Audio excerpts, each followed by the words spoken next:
Brother Williams, I was at the supermarket earlier this week, and I got some real negative feedback from a young lady who had gone to a funeral for her father, as a matter of fact. And more specifically, some of the feedback was he looked terrible. I couldn't see him. He was embalmed, but I couldn't see him. He was behind like a white plastic. And furthermore, the young lady told me that he looked really drawn in into space and just didn't at all represent and glorify what he really glorified during life. And she was very distraught about that. Let's talk about how at Williams Memorial Services, how we do things differently. Well, Stacy, what we do is we really center ourselves around great professionals that love the work that they're doing. I mean, no, despite of how many years they've been into the business, they're still putting out great professional work, and they take a real look at detail.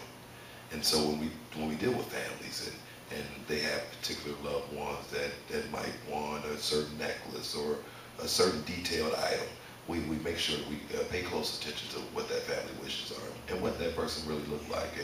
And so our professionals, they like to have a picture to see what that person looks like.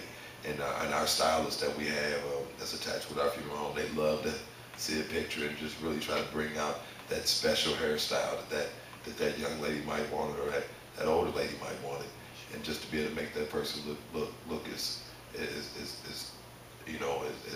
best as possible in the circumstances.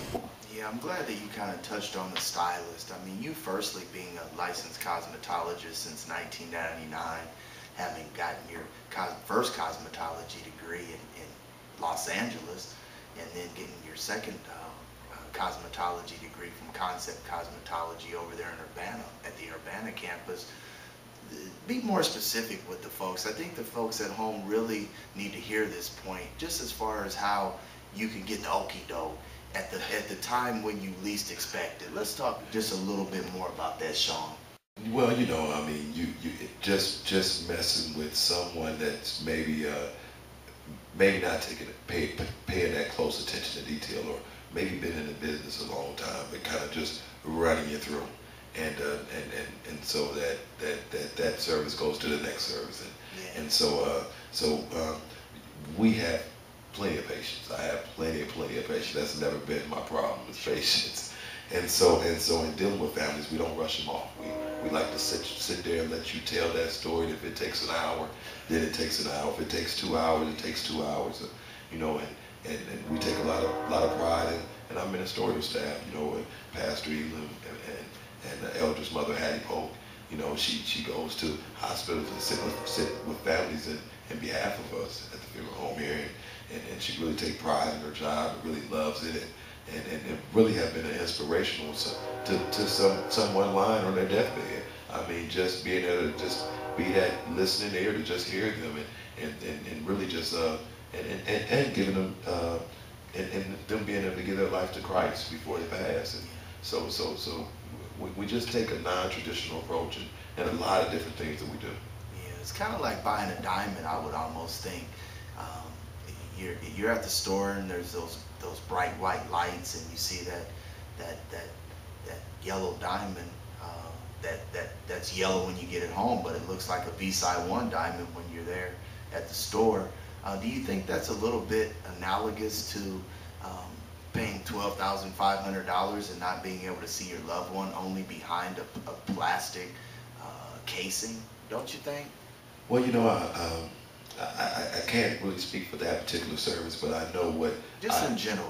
Kind of what I think and what I've experienced is that you want that person to look like they did before they passed. Now, how would that make you look if your mom looked like she was 120 years old and looked totally unlike she did, even on her last days, even on her deathbed, if you will, to be somewhat bring the point home to you folks? How would that make you feel?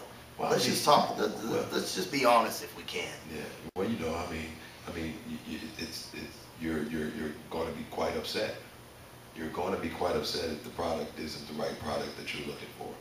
And so, in paying those type of prices. you want to kind of get the right product. You know, it's almost like getting a bad haircut. It messes with you until it grows back. You know, you feel substandard and feel like you got short. You know,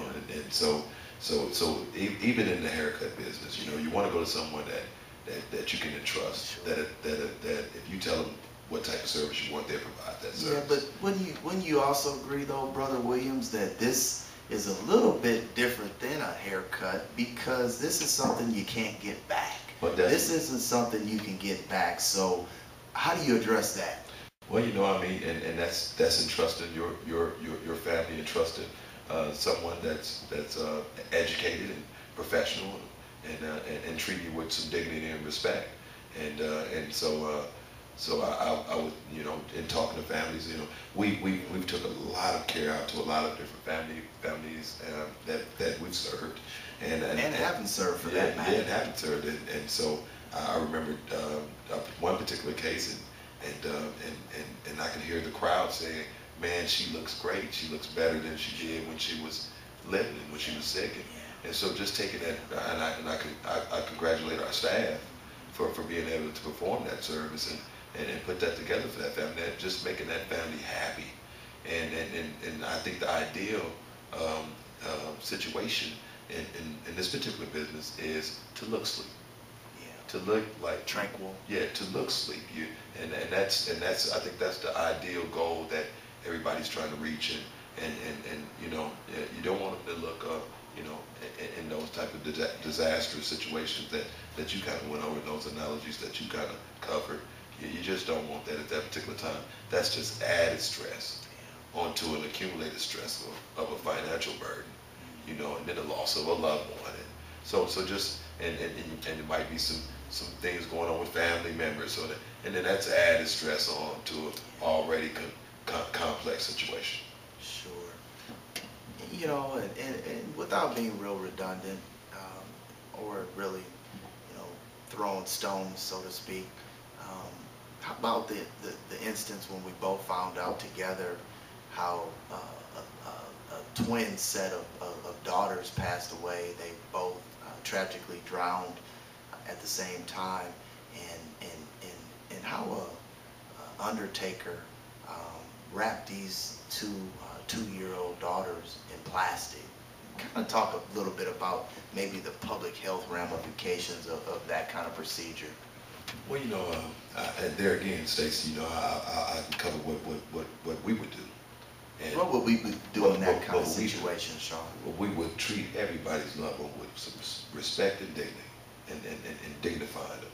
And so, that being said, that the usage of any type of material that's not authorized or that's not recommended within this industry would not be used. And so we have very, very, very, very beautiful cloth material items that we use to be able to accommodate people in certain situations. So in saying that there again, finding a funeral home that you respect and has honor and dignity about itself, and that's going to be able to provide you the best quality service that you can possibly get at that particular time.